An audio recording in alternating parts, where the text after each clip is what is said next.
We've all felt the pain and anguish of heartache, that crushing anxiety and pit in the stomach feeling you get when your crush gets asked to prom by somebody else because you were too chicken shit to do it first. When you finally get the courage to DM that someone in class that gives you the butterflies and you get left on red.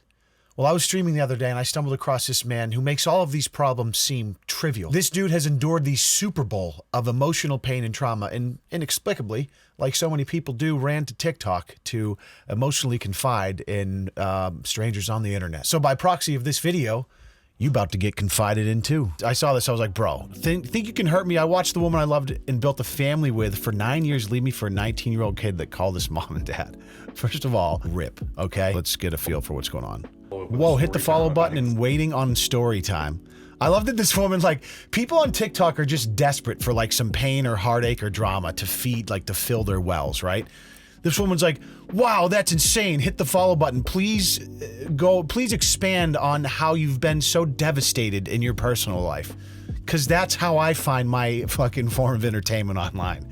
So weird, but that's where we are. Follow up with a story time about exactly what happened. Please. Kind of a long story, so I may have to do 2 or 3 of these to cover it. I grew up in a youth home, so that was part of the reason that we were helping this kid.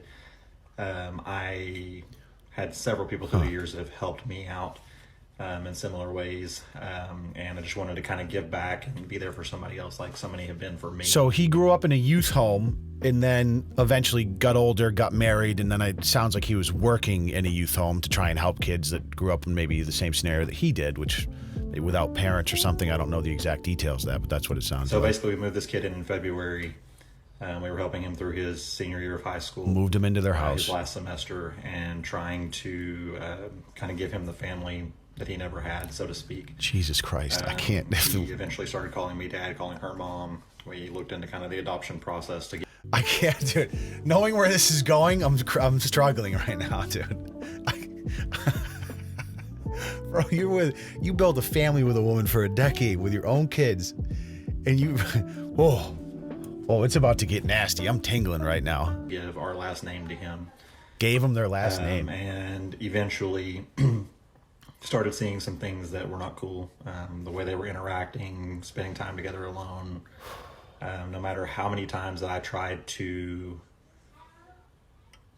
have a conversation with them about it, separately, together, all the way around, I was making too big of a deal of things. And basically there was nothing going on. It Likely story. Until mid-May, early June that I started finding out what was really happening. They were in a relationship, and I don't know to what extent they were involved, but since about mid to end April, and they ended up moving out together in June to go live with her parents. She left first in the middle of the night, and he... Bro, what? What? You left in the middle of the night? You walked out on your husband of 10 years in the middle of the night because of a 19-year-old foster child you took in, started slipping you the stink finger? Are you... And to your parent, and to her parents' house, or her parents are cool with this? Like, when you marry somebody, you marry the family, so there's no way they haven't been, you know what I mean? Like, over 10 years, you get to know them very well. Imagine your daughter was like, hey, Dad, I'm leaving Rich for this foster kid that came into the house. He knows how to hit it from the back, so I'm just gonna leave Rich and maybe we can move in with you guys for a while. How's that sound? Insanity. Absolute insanity. Followed a couple days later, again under the premise that nothing was going on. I don't know how to proceed forward with this. So at every step of the way through this process, her parents have been there. They're paying for her divorce attorney.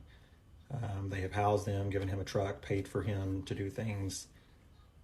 Just completely supported them in every way possible. That's all there is. That's all the media about this particular story. Exactly what happened.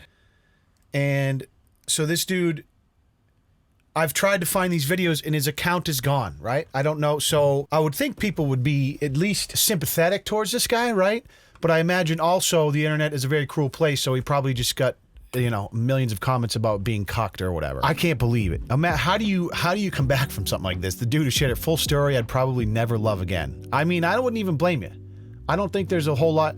How do you ever possibly trust someone again. Now, like, everyone has their own individual level of skeletons and pain from their past, and I think it really gets to a certain point where, like, when it gets to this level, you're talking about building a family with someone and they peace out with, like, the foster kid you were, like, helping take care of. Your wife leaves you for him. I don't know how do you come back to trust somebody again after that? That's just like a rip. You're just emotional baggage for the rest of your life. I feel so bad for the dude. I don't know. There's a better than good chance he takes her back once she has had her fill with the kid and comes crawling back because she is used to a type of stability that a 19-year-old can't provide, and you hate to see it. Now, Damon Allen, he's not wrong there with these types of relationships. Like, she's going to eventually find, like, oh, this young, exciting, like, thing with this 19-year-old. Anybody who's been, like, in a relationship for a long time, you're in a different phase of life where, like, things are regimented. You lose a lot of, like, the young fireworks, spontaneity, right, that might have been exciting in that age. So maybe she felt she had that back and she chases after it because it makes her feel alive again. Then once you realize, you know what, there's a lot of value in having stability and someone you can count on and rely on. And she realized she makes a mistake. I hope this dude keeps the door locked, man. Absolutely would never take someone back after doing that. You can go fucking jump off a bridge for all I care. Jesus Christ, Twitter. Cheese and rice, Twitter. If I were this man, I would find the application for 5 rapidly accelerated lumps of metal. That took me a second to understand. 1 for the wife, 1 for the kid, 1 for each of her parents, and 1 for myself. No chill on the internet, dude. There's just no chill. Christ. Dude, I think I'd be in jail. Well, the moral here, I guess, is trust nobody and don't ever bring a kid home from the youth center because he will sleep with your wife and leave you holding a big bag of emotional trauma for the rest of your life. Anyways, that's it. I'll see you in the next one.